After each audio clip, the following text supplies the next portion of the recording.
Hello, this is Tony Heller from RealClimateScience.com.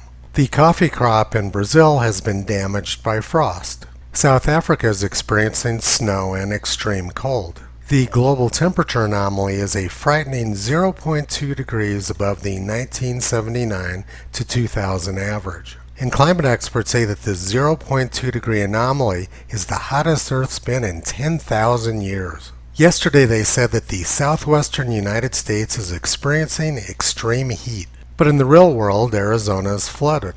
The National Weather Service in Phoenix said today, high temperatures in Phoenix will likely remain below the 100-degree mark for 4 consecutive days. The last time this happened during July or August was in August of 2014.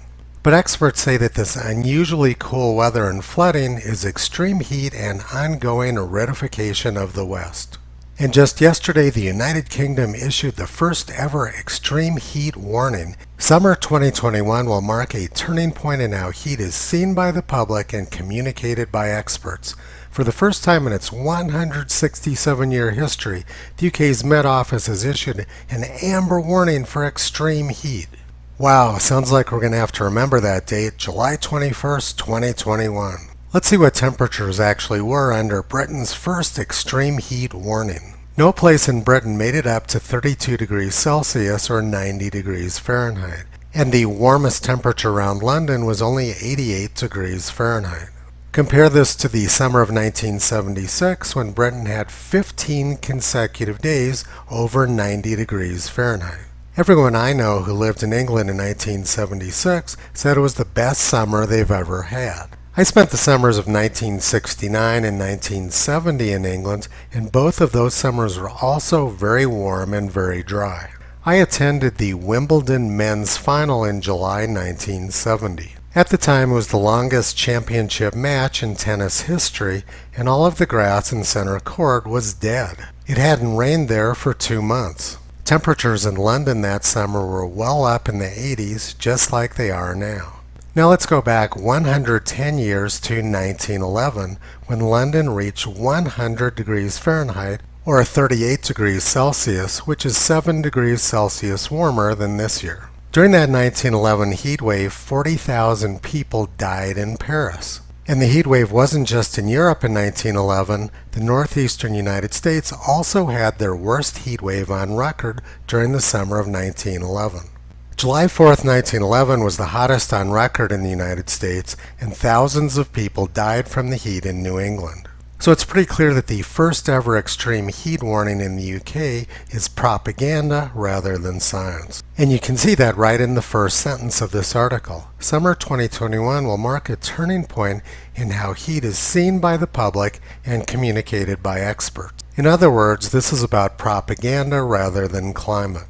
And Boris Johnson says he's going to fix all of this perfectly ordinary weather. He believes that he can prevent heat waves by powering every home in Britain with wind. Never mind that the wind doesn't blow during extremely hot or extremely cold spells in Britain. Last night, wind power was generating less than 1% of Britain's electric power needs, and all types of renewable energy were only generating about 1%. Almost 60% of Britain's electricity last night was being generated by burning fossil fuels, and almost 10% was generated by burning wood. During the summer 3 years ago, Britain went for more than 9 days without wind power.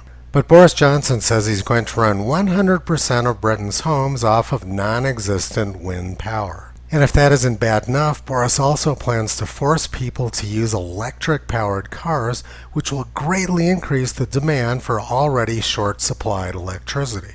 And climate experts want you to charge your electric car at night using solar energy when the sun isn't shining.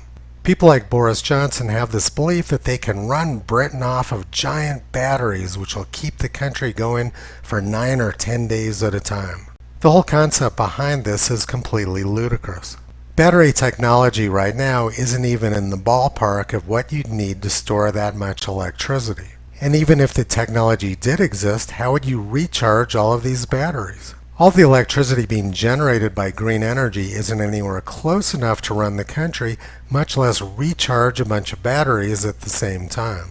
Climate alarmists have this vision that they'll use wind and solar to charge up a bunch of giant batteries, which will then in turn be used to charge up a bunch of car batteries. Even if the technology existed, that sort of flow of energy would probably be 10% efficient at best.